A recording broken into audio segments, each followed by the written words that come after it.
DorkLair. Welcome to another DorkLair action figure review. Today I'm taking a look at the Storm Collectibles Axe Battler with Dragon from the Golden Axe video game series.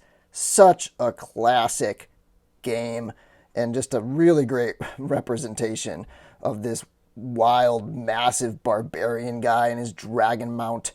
This is my first Storm Collectibles figure. So I can't speak to how it compares to other Storm figures, but I do have to say that this is just an absolutely fantastic action figure. I love the materials, I love the finish, the articulation. I am super impressed with Storm Collectibles here, so let's get into this review. Okay, so starting this off with a quick look at the packaging, it's really nothing to write home about. I do like the insert that's in there in the back. I will save that, but for the most part, it's, perfectly fine packaging. Pretty good look at the figure around there and stuff. Window box and all that. But, nothing too special. Some nice kind of like video game artwork on there. Pretty decent packaging, but I don't think I'll keep it. All right, let's get a look at the sculpt, paint, and details. As we look at his face, the eyes are painted well. Nice flesh tone. Some accents in the hair. Beautifully sculpted. And then he's got a necklace on there that's actually a separate piece that you can remove. Sort of like this little rubbery piece, so technically that's an accessory. The one place where the paint might be slightly different, in my photos it looked that way, but in hand it doesn't. The center chest piece, that's a softer material, seems slightly lighter than the rest of the figure. But other than that, I really love the paintwork and just how the flesh tone looks. He's got the silver bracers there. He's got a little sculpted silver belt on the briefs, sort of blue, leathery looking kind of material there. And then lots of just great musculature sculpted into the legs. And then that same kind of blue and silver theme throughout the boots. I mean, it's the classic video game, and I guess not terribly hard to represent it because it's just a naked guy, basically, with blue briefs and boots, which is, my preferred style, actually. But that's for another YouTube channel. And then getting a look at the details on the dragon mount, you can see there's some pretty cool transitioning going on here between the red and the yellow of the flesh. Certain parts are soft. Again, the figure itself has some soft and some hard plastic parts, and the dragon is the same kind of way. So this part's soft, and then sort of the rest of the head is a hard plastic. The jaw does articulate. Talk about that with the articulation, but a lot of great sculpt work in there. And then this whole leather piece is separate. I haven't tried to pull it off yet. I'm not sure if it has any sort of clasp or anything, but I haven't figured out how to, potentially get that off, but I don't think I'll remove it anyway. You got like scales painted or sculpted in there throughout most of the body. And then the saddle has a leathery look to it. It's a little flat, not flat, but a little monotone. There's not really a wash or anything, but I think it's tricky when you have really soft rubber there. But yeah, you can kind of look at the saddle.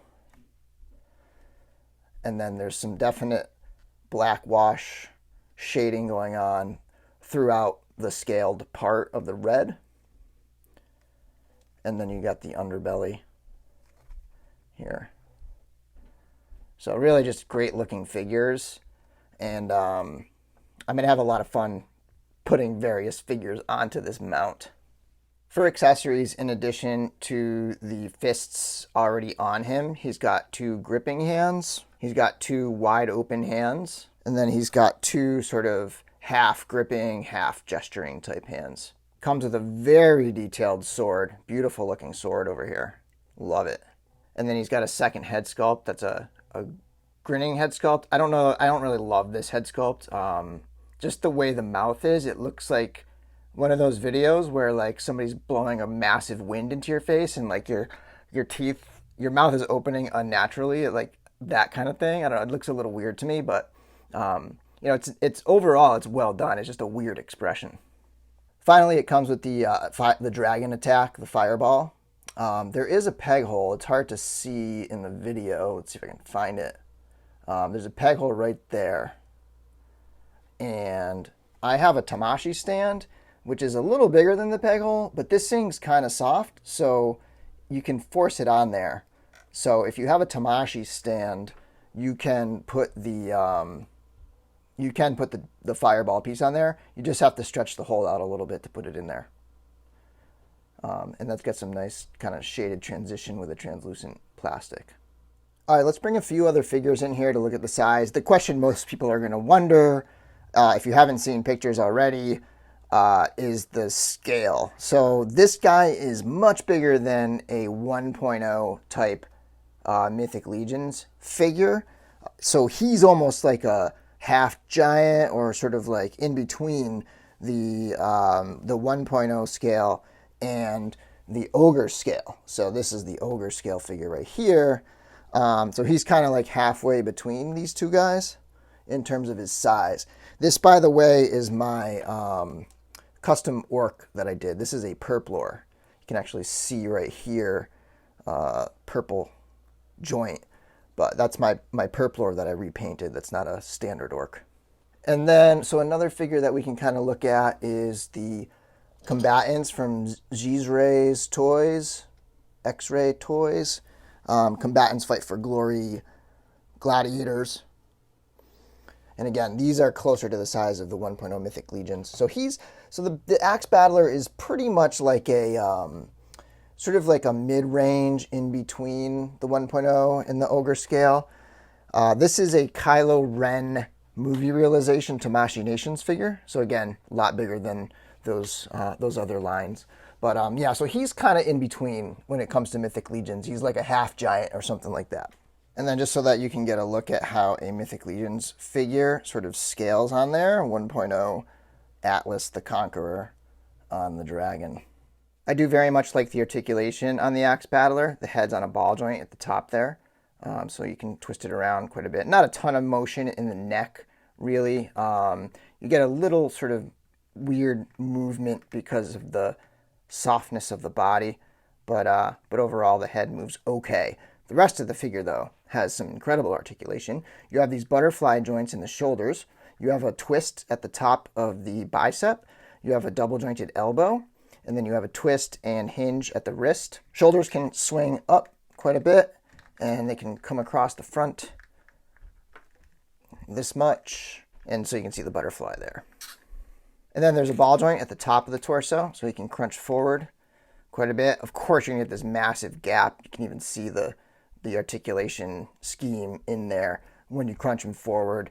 But and then you can crunch back that much. And again, tons of gappage going on there. But, you know, for a lot of poses, he's going to look fine. Just when you get into those extreme positions that it opens up a little bit. And then a similar kind of piece in the waist. He can kind of twist and rock around in the waist and stuff. Everything's fairly smooth. The waist is a little tighter than the rest. You can hear it squeaking a little bit. One thing I noticed as I've been articulating these hips is a little bit of blue paint rub from the briefs, so be kind of careful with that. But he can kick his leg quite a bit forward. He can kick it back a lot. And the briefs, like the upper torso, are soft, so they can sort of get out of the way if you need them to. There is a twist at the top of the thigh, and then there's a double jointed knee. There's a little bit of twist at the boot, and then the feet are on a hinge, and then you have a rocker. So lots of great poses you can do with the feet there. And then there's a toe articulation as well. So a ton of great motion in this guy. All right, the dragon's big. It's going to be a little tricky to sort of get everything in the frame here. But the head is on a ball joint over here, and then the jaw is on a hinge as well. So there's a little bit of movement there in the head, and you can open the jaw and stuff. The base of the neck has a ball joint as well. And the joints pop off and on really easily. So if you kind of get past a point of articulation and it pops off, it goes right back on. There's a ball joint. The shoulder and the hip are pretty stiff on mine. But there is a ball joint there, so the arm sort of swings and kind of goes in and out. And then there's sort of a hinge and a swivel at the elbow. You can come up this far, single joint there. There's a hinge and swivel at the hand. The legs are also on some kind of joint that can can expand out a little bit, but it's not much. Like, it seems kind of like a ball joint or something, but it's so stiff that there's not a ton of movement there. But you can widen his stance a little bit, not a ton.